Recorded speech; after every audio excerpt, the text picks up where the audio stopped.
people. Frank Bolden is a graduate of the University of Pittsburgh, the oldest living member of their marching band. And while at Pitt, he wanted to go to medical school. Went up there one July afternoon with my friend, a colleague who was also a graduate assistant, Norman Horowitz from Squirrel Hill here. And we entered, and Dr. Donaldson, dean of the medical school, said, "Oh, Mr. Bolden, I've been wanting to meet you for some time." He said, "I want to thank you for what you did for two of my faculty members, two of my teachers. I had taught them how to make slides in histology, bone slides that you use on the microscope, microscopic slides." He said, and they're very high in praise of you. He said, "And my, this was such a fine transcript." He said, "You worked hard to get this many A's." He said, "You know, I would admit you to med school this afternoon if you're only white." Then he said to Norman, he said, "And what do you want?" He said, Horowitz. "Oh, you're Jewish?" He said, "Yes." "No, I'm Jewish." He said, "You're 1 month late. We already have our quota of Jews." So as Norman and I walked down the hill from the med school, here you had two minorities who were refused admittance to med school. Frank says you can never allow life's disappointments to make you bitter. If you're bitter, it destroys the most important part of your body, your brain. You spend all your time feeling sorry for yourself over conditions of which you had no control. And what you have to do is develop, my philosophy is achievement. Whatever you are, try to be good. Just like when I was the first African American in the Pitt Varsity Marching Band. My examination was twice as tough as the white fellas. And that's the way it's going to be. That's the way it was at that time. That's the way it's going to be today. They don't turn you down when you achieve something. Nobody turns down Michael Jordan as a basketball player. They think he's good. The surgeon out there in California who operates on the underneath the cleft palate, the pineal gland, no one else in the world has been successful in those brain operations but him. He's twice as good as the other surgeons, that's why. So that's one of the prices you pay for being a minority. And if I was going to be bitter, I made up my mind, since I didn't want to go south to teach, because I wouldn't have lasted 6 days in the South behind the cotton curtain. I couldn't go for that. I decided to stay with the course, stay in journalism, because I didn't want to teach in the South, and I'd been denied entrance to med school. And when you sit around and cry about it, you don't get anything done. Also, you miss a lot of friends. See, for instance, it was probably good for me. I never would have got to meet all the people that I did, nor achieve the success in journalism that I have. You always felt as though you had to be among the common people, a Plato of the pavement, as you always like to say. Why is that? Because that's where the action is. It's the basic people that keep your communities going. Here in Pittsburgh, if it wasn't for my friends I knew at Crawford Grill and other places in the early days of the street, the wisdom of the street will settle you down. See, the danger is when you don't mingle with the common man, as they call him. You get that elitist idea that you are born to lead. You don't. It doesn't work. Also, you'd be surprised at the wisdom you gain from people who have not had the advantages of higher education. What they have gotten from their own experiences is worth its weight in gold to you.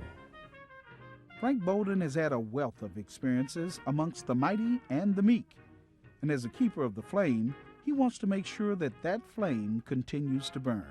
I see a glimmer of hope if we older people take these young people and say, "Listen here, we're passing on this torch to you. Don't let it go out." Unless the media, unless the fraternities, unless the middle-aged people that we have can instill faith and hope in these young people, then the flame will go out. See, the flame was passed on to us from Homer Brown, Allen, Bob Van, Daisy Lampkin, etc. People like myself, Edna McKenzie and others, we want to pass it on to someone else. And you have one thing on your side, and that's age. You're young, you have your years ahead of you to do this. You can make that flame much brighter by being a participant. Get personally involved and take some pride in our race. Think of those that have gone before us, like the Mary Bethunes, the Charles Drews, the Thurgood Marshalls, the Robert Vans, the Daisy Lampkins. Step up there to the plate and take your hit in the bat. Because nothing great was ever achieved without enthusiasm.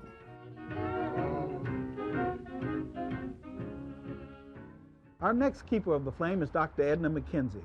She was the first black woman to graduate from the University of Pittsburgh with a PhD in history. She believes in teaching from original sources. She doesn't accept the interpretation of other historians. She goes to the original documents of the time to see what people who lived in those times were thinking.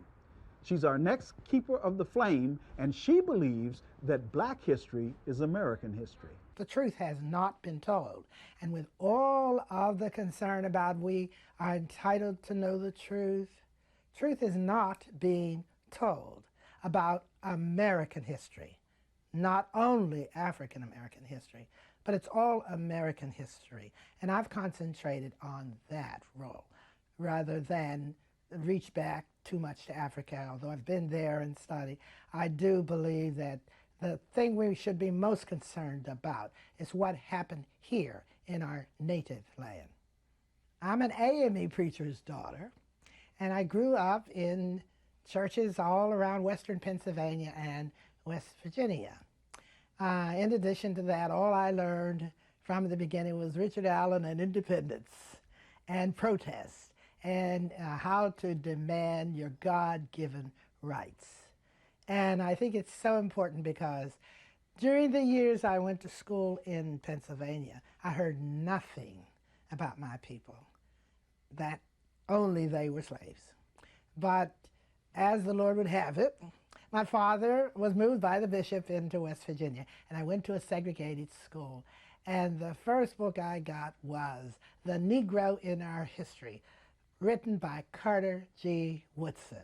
And from then on, I had an entirely different view of life. How do you think knowing your history can change your view of life? Oh, I really believe that you need food for the soul and the spirit as well as for the mind. You certainly need to know more than reading, writing, and arithmetic. And you can't be a whole person if you don't know anything about your ancestry or about the achievements of great people. You can't have ambition if you think that people like you never did anything worthwhile. Not only does Dr. McKenzie know her history, she helped make history by writing for the Pittsburgh Courier and testing the segregation laws in the 1940s.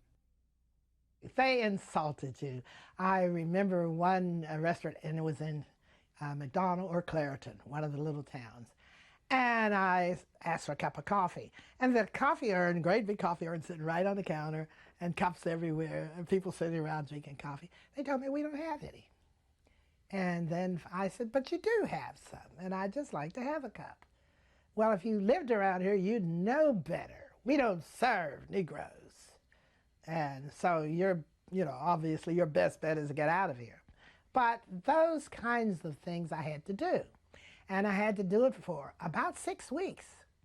And Mr. Prattis, who was the executive editor then, told me, you have to jump in the fire. In other words, you're going to get burned, but you jump in anyway. And now as I think about it, it was very important to do that because then we could sue them and then they would have to open up their restaurants for black people. During World War II, the Pittsburgh Courier conducted its famed Double V campaign. It meant that black Americans wanted victory abroad as well as at home. Our men were overseas fighting in a segregated army, but they were being treated equally by the French and Italians and other Europeans. But Americans, you know, still were not treating our men right. But they were over there. Well, we all know the stories of the great triumphs of the 99th Pursuit Squadron and our men who finally got their medals of honor 50 years late.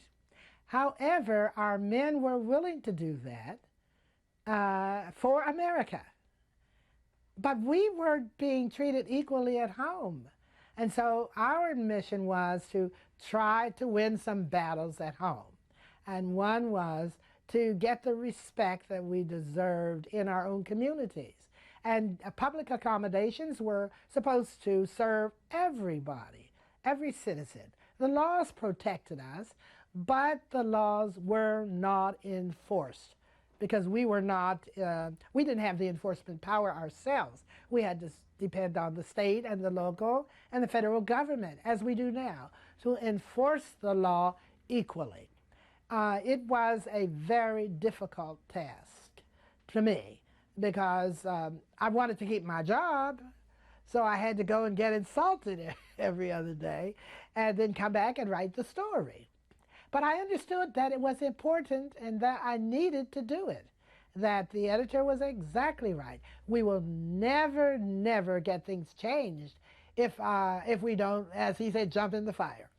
So I willingly, and I'm so glad now when I read the stories that I did it, because I know that I contributed to making things better for our city of Pittsburgh and surrounding areas, because we don't have that problem now. Dr. McKenzie is a strong supporter of the historic role of the black press, which is to be an advocate for black causes. We will always have to have some papers of our own, some way to get our story out.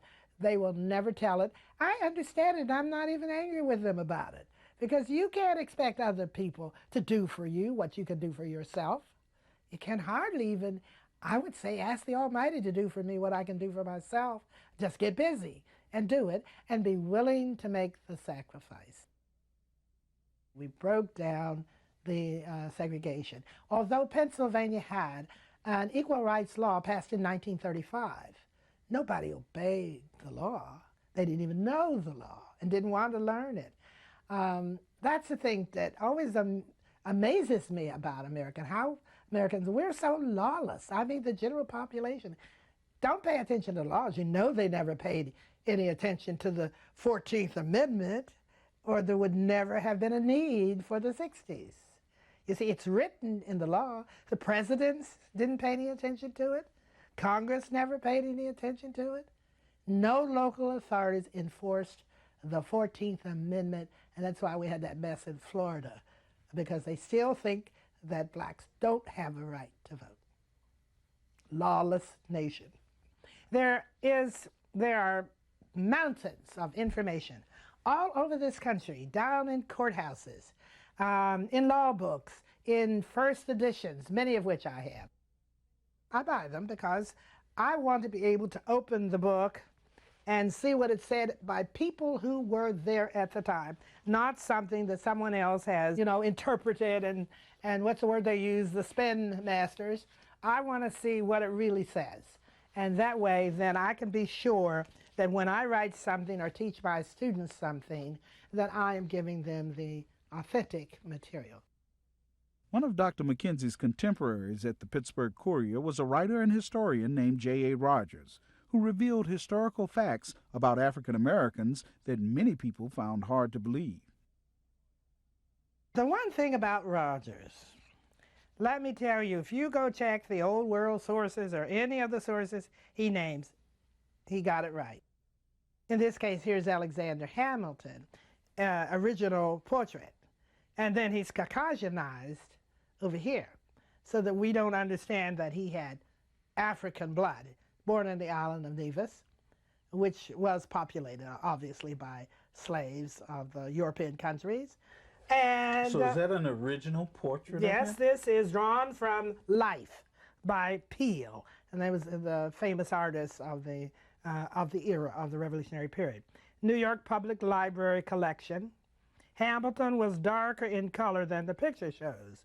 Note his woolish hair. Now, when we get the Caucasianized version, then we see a different person. Why do you think American historians did this? They did this because they didn't want blacks to ever believe that any one of their ancestry were great contributors to American society. That's why they don't want to apologize for slavery, because they want to believe that these were unworthy people. And therefore, if they were unworthy or inferior, you could do anything to them and not feel as though you had, say, committed a sin or a crime or done anything wrong. Furthermore, Dr. McKenzie says that historians intentionally distorted the history of black people in the South in order to justify lynching and burning. That, to me, is it's unconscionable. But recently, when these young people are coming out with these books on the Tulsa riot, they still don't want to hear it. It's true, but they don't want it known. The exhibit on the lynchings, on postcards, where people were standing around gleefully, seeing people burned alive and getting souvenirs. Children, people letting church out to go to a lynching. I don't understand why we don't want to air these kind of things and get it over with. They're painful memories of American history. I know, but it's what Martin Luther King used to say. A store's not going to heal until you expose it to the fresh air, the light. Is that right? Didn't he say that? You've got to bring it out in the open. And why don't we hurry up and get it out and acknowledge that it happened, and then we can move on. We can't do it continually sweeping it under the rug or telling ourselves, lying to ourselves, that it didn't happen or that it wasn't so bad, telling black people to get over it. How are you going to get over something like that? And why would you ask people to accept that as their due when you would accept it as your due? Were you ever surprised by any of your own discoveries? No, I was not, because I never believed what I was told in elementary school, that blacks were happy slaves. That didn't make sense, because my own experience had taught me, even as a child, that if you did something to me I didn't like you. So I couldn't have been happy, and neither could slaves have been happy when they knew, they had sense enough to know they were being exploited, oppressed, abused. And they, I guess, came nearer to hate than love, because they're human beings. Dr. McKenzie may not be surprised, but you might be to know that some slaves were actually paid for their skilled labor, which enabled some of them to buy their own freedom. Self-hire was a practice throughout the whole South, but most common in the upper South, we call Virginia, Maryland, and states, Tennessee, etc. But slaves who were highly skilled hired their time. They were permitted to live virtually free. They went out, got their own jobs, collected their own wages, but paid a kickback to the owner. This was a mutual agreement and mutually beneficial. They were only those people who had marketable skills. For instance, you take the cooper. The cooper was the man who made the barrels in which the staples were shipped down the Mississippi to New Orleans for world trade. If water seeped in those barrels, the rice, the sugar, the indigo, the cotton, all were spoiled. And I can't use the word master, I say the owner, the slave owner, was indeed ruined. So if the cooper came to him and said, I want $1 a day, which was really a lot of money in that period, what could the owner do if he couldn't make the barrels? Beat him. Oh, my students always said that. Beat him, and you disabled, then who would make the barrels? Who would make them? You couldn't make them. You couldn't find another Cooper anywhere around because they all had owners who understood that they needed to be paid in order to be kept on the job, in order to make the whole operation successful. So you paid him. And generally, he got his own home. Many of them sent their children to universities in the North, some overseas. What evidence of this do you cite? What evidence I have? The records, court records, agreements signed by the owner and the enslaved person. And they were set free. My goodness, many of the people who came north and became the black abolitionists had hired their own time. It was not an uncommon phenomenon. It made a lot of sense. See, I think Americans need to stop talking about the morals of the Founding Fathers. How could a man be moral and keep slaves and torture and beat and brutalize them for his profit? Who are you talking about? I'm talking about George Washington, Jefferson, Madison. All of them were immoral to the core because they could not have done the evil things they did if they were Christians or even believed in Christianity. Doesn't make sense, does it? Jesus taught love. Maybe it's because she's a preacher's daughter. Maybe it's because of her faith in God and country that despite America's history of racism, Dr. McKenzie still holds out hope. But I honestly believe now that we can have one America. I honestly believe, I won't live to see it, but I believe once people learn to respect each other, and we have to bring the evidence, you see. Now, for me to say, well, you have to accept black people are just as highly intelligent as any people in the world and have contributed as much to the body of knowledge in the world as any other race. And I can prove it only when I can bring the evidence. See, when I go to Tanzania and go in their archives and bring books that just need to be translated, which are now translated, then they can say, yes, that's the story. That's the true story. But if I refuse to even accept the notion that I should inquire, then I'm doing myself a disservice because I have a closed mind and I'm afraid of the truth. And we should not be. I really believe we'll get it together one day in America, but we can't be slack in doing the work that it takes. And I wish that there were 1,000 black researchers and historians going around in these repositories, down in the courthouses, into the old rare book, areas where they keep them in the archives and digging all this stuff out. It's there. I'm just now too old to do the kind of thing I could do 30, 40 years ago. But I'll tell you, it's there. There's all kind of information. But nobody's going to bring it to us. We have to do it. Dr. McKenzie's advice to young people is simple. I say to them, work hard at something marketable. That is something you can use, something people will buy, something people need, and be so good at it that you won't ever have to look for a job. You won't ever have to worry about making money. People will be looking for you.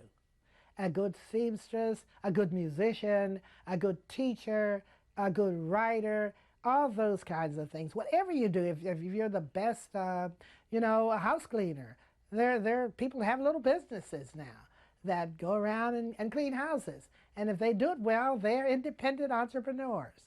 So I say, study hard, make up your mind what you want to do.